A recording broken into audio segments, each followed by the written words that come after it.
catch them. You won't have to walk everywhere. I saw the pink one. This is grand. I'm alright. Not in any danger. That's him. Joss. At last, they're going to rip them in 6. Stench.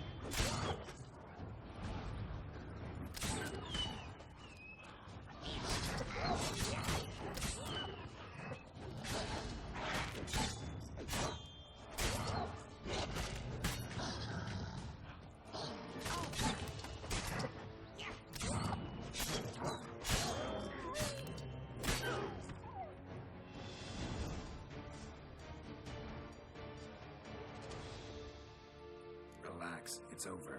No, it's not. There's more. Another wolf behind you. Ignore him. He always lies. Aha. Boy who cried wolf. Still does, I suppose. And doesn't, when they actually appear. The one and only. Listen, you little chit. Jack said you know what's become of his 3 beans. I don't know anything! Not one thing, and besides, watch out! Wolves!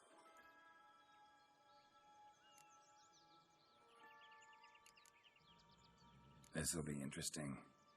Right, let's get to it. Yellow beam. Don't know a thing about it, right?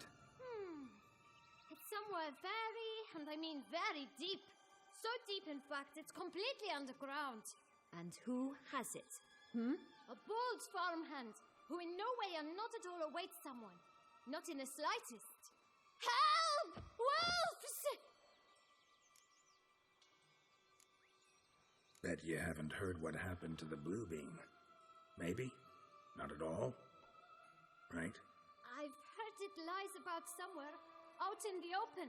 Just like that? No one guarding it? Nobody. 3 times over. Help! Wolves! Let's say for a minute you know what happened to the red beam. Where wouldn't it be? For certain, no one swallowed it. Oh no, definitely not that. Of course not. But say someone didn't. Who would it be that didn't swallow it? A human. The most humany human in the land of 1,000 fables.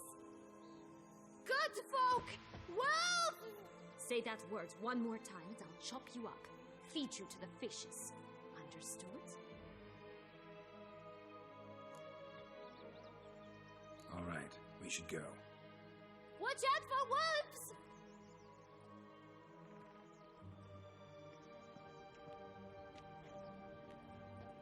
Tough to talk to, that one. Was it, though? You need merely remember he always lies. Or more precisely, reverses the truth. Where to now? I'm not sure. We should visit some of the other fables. The meaty ones, that is. Perhaps then Joss's hints will make more sense. It's just a few. Red Riding Hood, piglets and bears, 3 of each. And Goldilocks, of course. Then Longlocks, and a little lass who sells flint. Ah, fine. Let's get to work.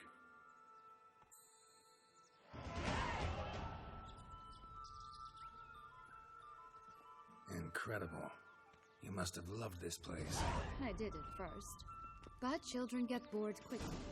Even tea parties with a whole cackle of princesses eventually turn dull and routine. What did you do then? Dropped a duck egg in the swan's nest once, that sort of thing. Stole the pea out from under the princess. It sleeps to this day, I think.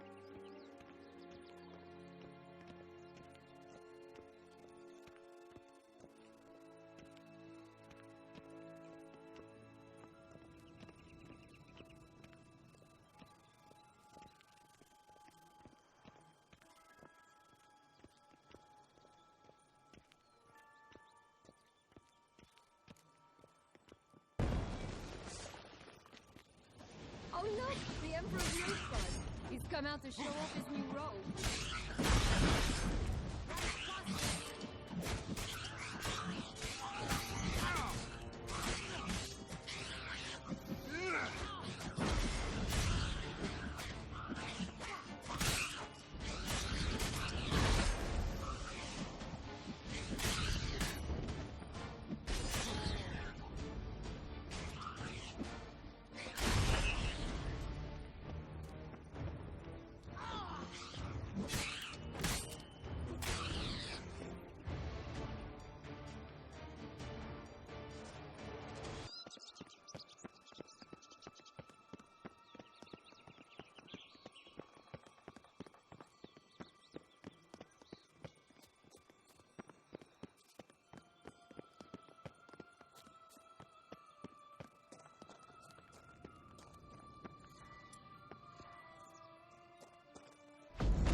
Hogwarts, they didn't like that.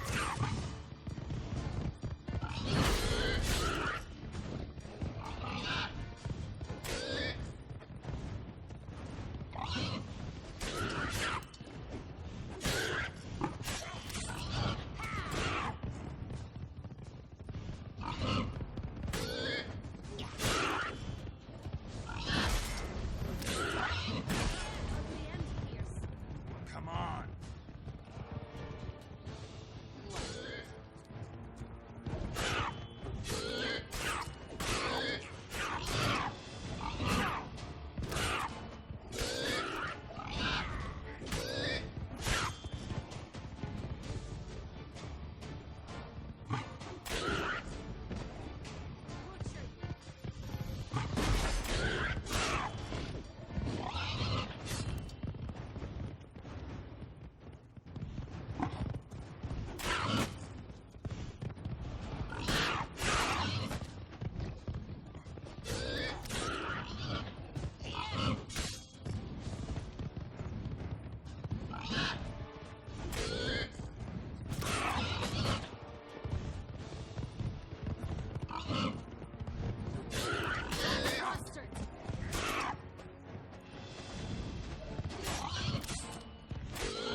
The big bad Witcher huffed and puffed, and look, got a beam. It cannot be. What cannot be? You actually have a sense of humor.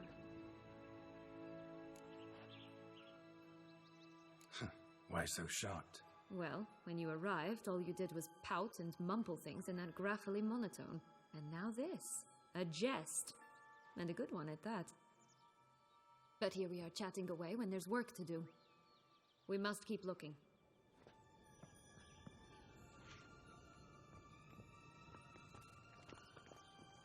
So, do you like it here? No, got a problem with magic in general. Illusions, portals, all that. Don't trust any of it. A bow of old-fashioned tastes, eh? I like that.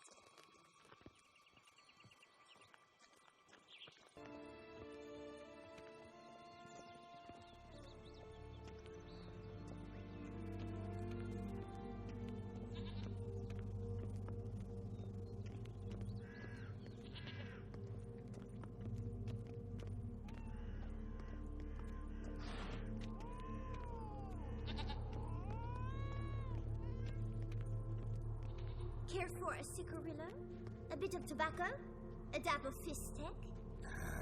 Remind me, what tale are you from? Sold flints when I was a lass. But no one bought them, so I branched out. Now I deal in snuffs, puffs, all sorts of fun things. What'll you have, sweeties? Magic beans. Do you have any? If it's not the new name of some kicker I already have, dearies, then no. But maybe you'd like some. Hey, where'd you get that ribbon? That's mine. Is that so? Then why was it lying in the bushes? Finders keepers, sweetheart. The ribbon. Mind explaining what the fuss is about? There's not much to explain. I got it from Aturius Vigo when I was a child. It was to protect me from evil. It clearly didn't work, given how I ended up. But it means a lot to you. How should I put this? I have so few mementos from my childhood, and the ribbon reminds me of the good old days, when I was someone else. Dears, could you continue this touching scene elsewhere, You're scaring away my customers.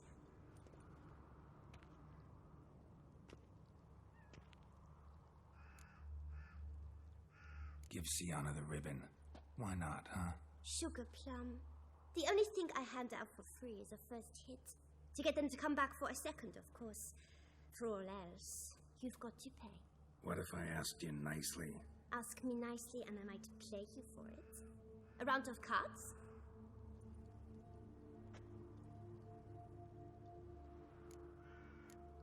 Fine, I'll pay you for the ribbon. This enough? It's enough. Now go away.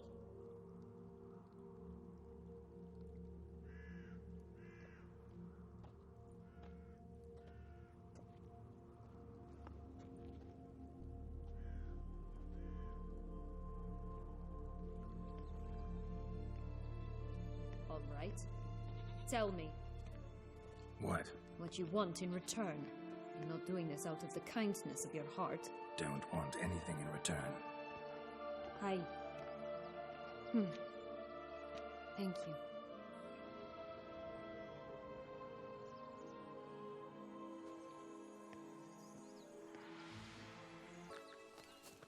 This Longlock's tower? Indeed. It's even taller than I remembered. Wait. What Joss said about the third beam, remember? In the possession of a bold farmhand somewhere deep beneath the ground. Yes, this must be it. Let's go. We'd always grapple up her braid in the past, but I don't see it anywhere. We'll find another way up. Could pull myself up here, and I'll have to make that jump. If you say so, I shall wait down here if it's all the same. Climbing's not my strong suit.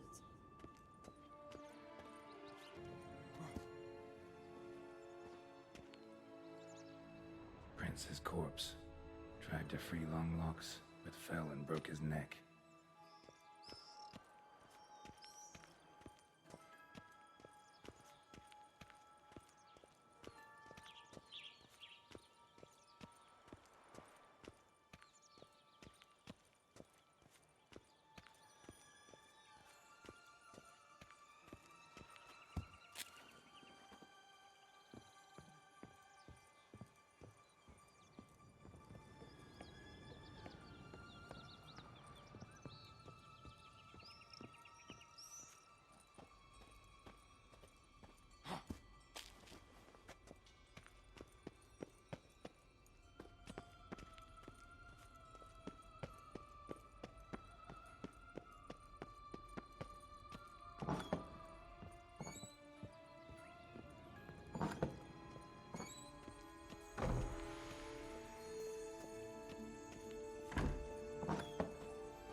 Lost your nerve?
Stunk to climb all that way for nothing.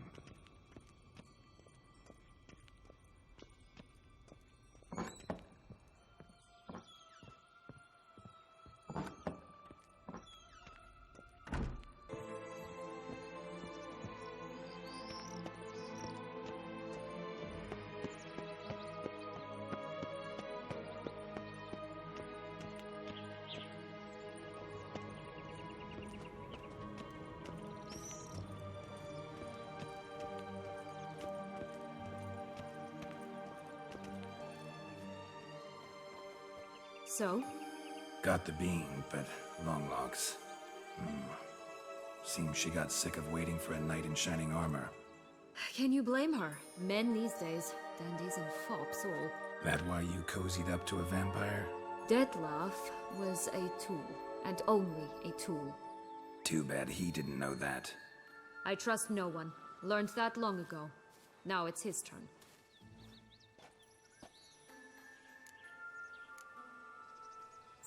To use him.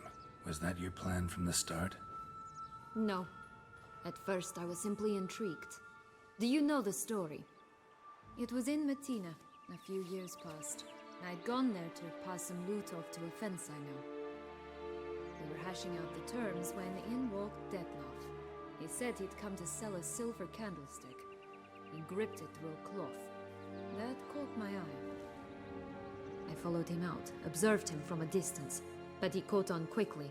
Yeah, superhuman senses will do that. He turned down a blind alley. I followed. He jumped out from behind a crate, baring his teeth. I suppose he'd wanted to frighten me. Alas, he didn't in the least. After all, I'm a monster too, am I not?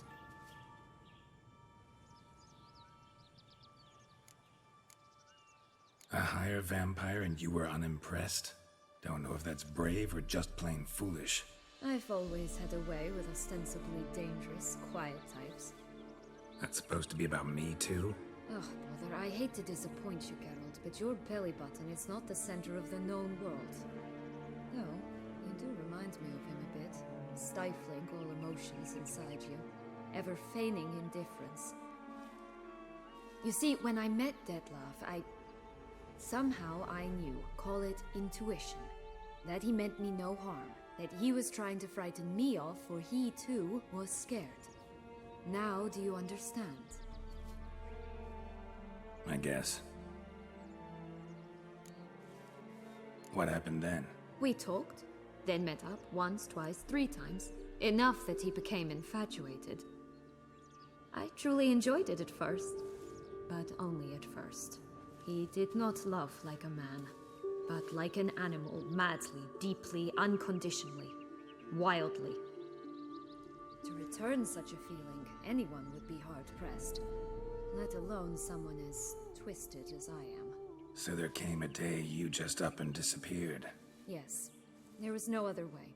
Let's just be friends, or I don't deserve you. He'd never have understood that sort of thing. But then, once I decided to return, clean up some old affairs, I remembered him and concluded he could still be of use. Playing with fire, that. Definitely. And either I'll get burned, or I'll burn all else down. No other options. Got a history with Dettlaff now, so this meeting will be different. Not afraid? I can handle him. Mm-hmm. Sure about that? You look at him as a witcher and see a monster. I know what he's really like. You needn't worry. It's time to go. Just a bit more work and we'll be able to say sod off to this fecking fable sphere.